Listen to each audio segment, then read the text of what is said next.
হোটেলে নামাই দিয়ে যায়, সকালবেলা মেয়েরে তার বাবা গাড়িতে করে নিয়ে যায়। নিজের স্ত্রীকে হোটেলে নামাই দিয়ে যায় ব্যবসা করার জন্য। ওই দেশের জাতীয় ইনকাম হলো দেহ ব্যবসা। নাউজুবিল্লাহ, জোরে বললেন না? আমি আমেরিকাও তো গেছি, আমেরিকাও এরকম না, থাইল্যান্ড যেই প্রসেসিং এ চলে। শুধু আমি আপনাদের বললাম, তুই দোকানে এখন গেছেন কেন? ট্রিটমেন্টের জন্য গেছি, যাওয়া সুন্নাত, তাই গেছি। যাওয়ার পরে যখন আমি 24 তলা না 22 তলার উপরে ডাক্তার হুসলে, তার ব্যানারে দেখলাম ডাক্তার এমডি হুসলে। তো আমি যখন তার 22 তলার উপরে ঢুকলাম, আলহামদুলিল্লাহ, সে আমার ট্রিটমেন্ট করতেছে, আধা ঘন্টা বই আমার দেখতেছে, যেরকম আল্লাহু আকবার। তা আমি আমার পরিচয়ের জন্য চুপ করে বয়ে রয়েছি। এখন আমারে বারবার খালি আমার দিক তাকায়। আমার তো এই রুমাল বান্ধা, আমি যেই দেশে যাই আমি এইটা নিয়ে যাই, এই যে এই ওয়াজের রুমালটা। ও আমার খালি আমার দিক বড় বড় চোখ করে চায় আর কয়, তোরে জানি কই দেখছি, তোরে জানি কই দেখছি। ইংলিশে জিগায়, কয় ইউ ইউটিউবার, ইউটিউবার? না না, I am Halem, country Bangladesh, মাই বাংলাদেশ। আমার জিজ্ঞেস করতেছি, তুই বাংলাদেশি, তাই তোর কই দেখছি আমি? আমি বললাম, আমার দেখতে পারেন, আমার আপনার দেশে যেরকম খ্রিস্টানদেরকে পোপ বলে, পোপ, আর আমাদের দেশে আলেম বলে। তো আমারে বলতেছে, yes yes, god gift, you আলেম, খোদাই প্রদত্ত, তুই আলেম, তোর কোনো হার্টের কোনো সমস্যাই নাই, তুই বাইরে যা। আল্লাহ আকবার। আমি ট্রিটমেন্ট করছি দেখে তুমি কবা না, আমি জানি, তোমার হইলে আবার তুমি জোরে কইতে। আমি আবার বলছি, মিস্টার হুসলে আমাকে বলতেছে, তুই আলেম মানুষ, গড গিফট, খোদাই প্রদত্ত শরীর, তোর তোর কোনো রোগ নাই। লিল্লাহে তাকবীর, লিল্লাহে তাকবীর। শুধু একটা কথা বলতে চাই, তখন উনি আমাকে বলতেছে, দেখ তো তুই এই ব্যক্তি কিনা, ইউটিউবে বাইর করছে। বাজানরে কেন আমি এই কথাটা বলছি দীপ্ত কণ্ঠে বলে দিতে হবে। আব্দুল মালিক ভাই চলে যাবেন? আমি বাসছিলাম আপনার লেগে দোয়া করবো, অসুস্থ মানুষ, জান আল্লাহ যেন আপনারা কবুল করে, জোরে কেন আমিন। আল্লাহ আমার বাইরে সুস্থ রাখেন, জোরে কেন আমিন। আসবো আপনার মাদ্রাসা, আমি আসবো ইনশাল্লাহ। মাজার ভাই, আপনার কথা অনেক ভালো লাগছে, ভালো বাবার ভালো সন্তান, আল্লাহ আমার ভাইরে কবুল করেন, জোরে কেন আমিন। মাজার ভাইয়ের লোকে যারা আইছেন হেরাও যাবেন গা? আপনি সবাই নিয়ে যাবেন না, তাহলে একবার আমার সর্বনাশ হয়ে যাবে। আলে বললাম আমার সামনে বসেন, জোরে কারণ মারহাবা। ভাবছিলাম আব্দুল মালিক বাইরে পাইছি, একবারে শুরুর থেকে ওয়াজ শুরু করবো ইনশাল্লাহ। বলেন, শুধু একসাথে বলতে হবে, জমিনের মালিককে। ডাক্তার হুসলে আমাকে বলতেছে, ডেভিড হুসলে আমার বলতেছে, তুই যে খোদাই প্রদত্ত শরীর নিয়ে আইছিস, তোর কোনো রোগ নাই, আর যারা নামাজ পড়ে এদের কোনো রোগ থাকে না। লিল্লাহে তাকবীর, লিল্লাহে তাকবীর। বাসানদা, আমি এই কথাটা কেন বলছি দিলে কানে শুনবেন। আমার মালিক বলেন, এ দুনিয়ার মানুষ,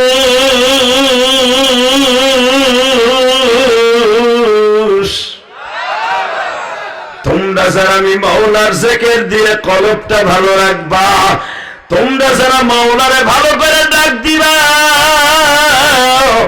আমি মালিক তোমার জীবনের সব গুনাহ মাফ করে দিব। কারণ দুনিয়ার সব মাখলুক ফেরেশতারা বানাইছে, আমি শুধু মানুষকে আমার কুদরতি হাত দিয়ে বানাইছি। আমার কুদরতি হাত দিয়ে বানাইয়া সব জিনিস আবার নিজে লাগাই নাই। আমি মালিক আমার হুকুমে বানানো হয়েছে, আমি আবার সব জিনিস তোর বডির মধ্যে ফিট করি নাই। শুধু কয়েকটা জিনিস আমি মালিক নিজের হাতে ফিট করে দিছি। তোর এই মালিক মানুষ নামক ইঞ্জিনের মধ্যে কয়েকটা জিনিস আমি রব নিজে লাগাইছি। তার ভিতরে পঞ্চ ইন্দ্র, অর্থাৎ তোর এই বডির মধ্যে পুরো মাথাটা আমি মালিক নিজে লাগাইছি। আর একটা জিনিস আমি মালিক নিজে লাগাইছি, বান্দা,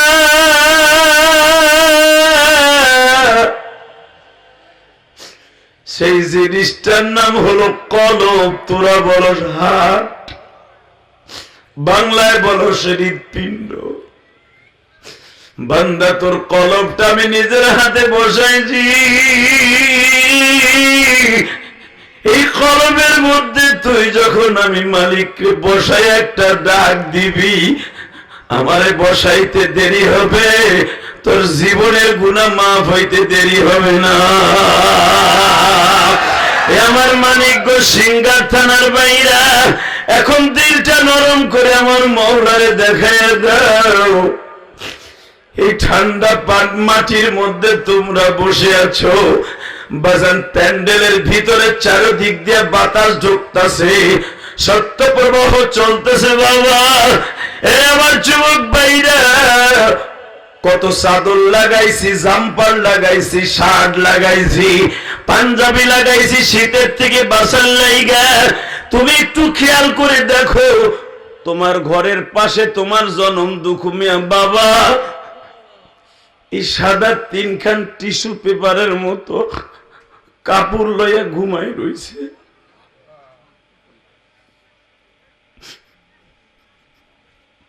তোমার জনম দুঃখিনী মা, যেখানে দিনের বেলায় মানুষ যায় না, ওই বাগানের মধ্যে তোমার মা এরকম টিস্যু পেপারের মতো পাতলা 5খানা কাপড় লইয়া ঘুমাই রয়েছে।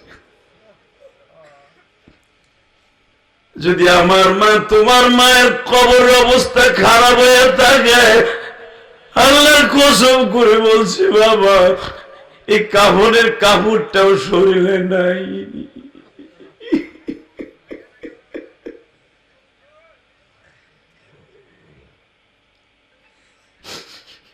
বাজান, আমি ইলিয়াস রহমান জেহাদিরেও তো 3খান কাপড় দিবে, আমার এই বড় ভাইজানটাও দিবে, আমার এই বাজানটাও দিবে, আজকের মাহফিলের সভাপতির ওই 3খান কাপড় দিবে।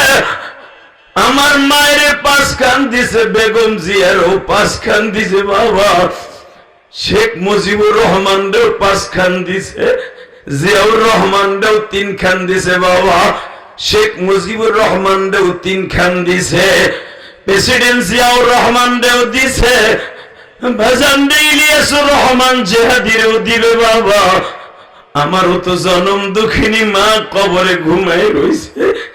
এ মানিকগঞ্জ সিঙ্গারের যুবক ভাইরা, যে উসমান হাদিরে গুলি করে মারা হয়েছে, ওরেও 3খান কাপড় দিছে বাবা।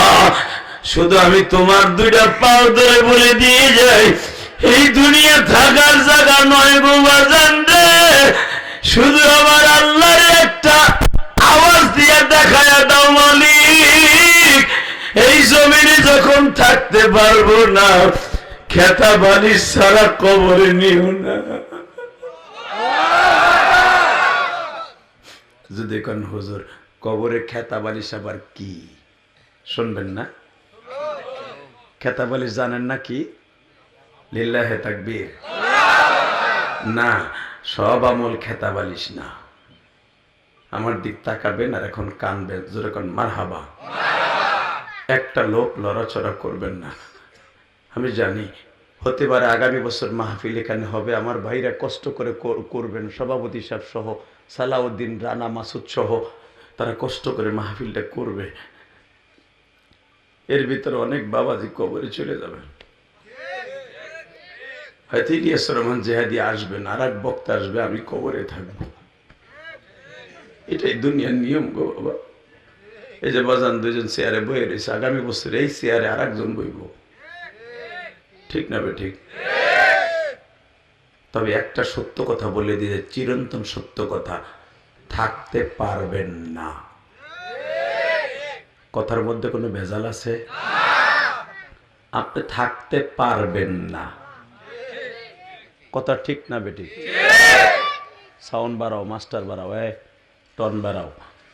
আমি আবার বলছি, ধনী থাকেন, গরিব থাকেন, 5 তলায় থাকেন আর গাছতলায় থাকেন আর রেল স্টেশনে থাকেন, গড়ের খেতা থাকুক বা না থাকুক, কম্বল থাকুক বা না থাকুক, এখানে যে আমার বাচ্চারা বয়ে রয়েছে, এমন গরিবের ঘরে জন্ম নিয়েছে, মা একটা ভালো খেতা দিয়ে আমাকে এই শীতকালে দিতে পারে নাই। 6-7 ভাই বোন ঘরে ছিলাম, 100 হিতে ঘুমাইতাম, 2 হান পাতলা খেতা দিছে মা, তার ভিতরে আবার ছোট্ট ভাইটা মাঝখানে প্রস্রাব করে খিতাটা ভিজাই দিছে। সারাটা রাত্র মা আমার ভিজা খেতায় ঘুমাইছে, তোমার আর আমার মার কাপড়ের আঁচল দিয়া বুকের মধ্যে আটকে রাখছে।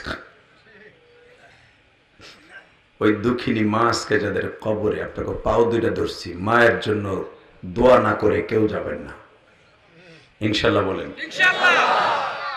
তোমার স্পিকার একটা আমার দিক ঘুরাও তো, দুই পাশে দুটা মিয়া। এই এবার আমার সাথে একটা কথার উত্তর দেবেন। মা যখন গেছে, বাপ যখন গেছে, আমিও চলে যাব, কেউ আমার ধরতে পারবে না, ঠিক না বে ঠিক? বাজান, দুনিয়া আসার সিরিয়াল আছে, যাওয়ার কোনো সিরিয়াল নাই। আমার আগে আমার বড় ভাই আইছে, এরপরে মেজে ভাই আইছে। হঠাৎ করে দেখা গেছে ছোট ভাই বিদেশ গেছে সিঙ্গাপুরে, সিঙ্গাপুর 22 তলা থেকে রঙের কাজ করতে যে দাপ করে পড়িয়া ছোট ভাই লাশ আইছে, বড় ভাই তারে দাফন করতেছে। কথা কর না কেন? এই তো দুনিয়া বাবা। ছোট ভাই অটো রিক্সা চালাইতে গেছে, মেন রোডে উঠছে, মাটি বা হিটিরা কেমন চাপা দিছে, ছোট ভাই কবরে, বড় ভাই এখনো বাইসা রয়েছে। এই তো দুনিয়া। কিসের বাহাদুরি দেখেন? আমি অমক দলের সভাপতি, আমি অমক দলের যুগ্ম আহ্বায়ক, আমি অমক দলের খেতা বালি সেরা মেরা গেটু মেটু স্ক্রু টাইট মাই, কত বাহাদুরি দেখান। কথা ঠিক নেবে ঠিক? একটা চোখ বসবেন, সব শেষ, সব শেষ। শুধু আমার দিক তাকাবেন, কোন দিকে ঘাটটা ঘুরাবেন না। বলেন তো আল্লাহু আকবার। রেডি? আপনার কবরে খেতা বালিশ, মুসা পয়গম্বর আল্লাহর সাথে কথা বলে, যেরকম মারহাবা, আল্লাহ আমার লাগে একটু দেখা দিবা।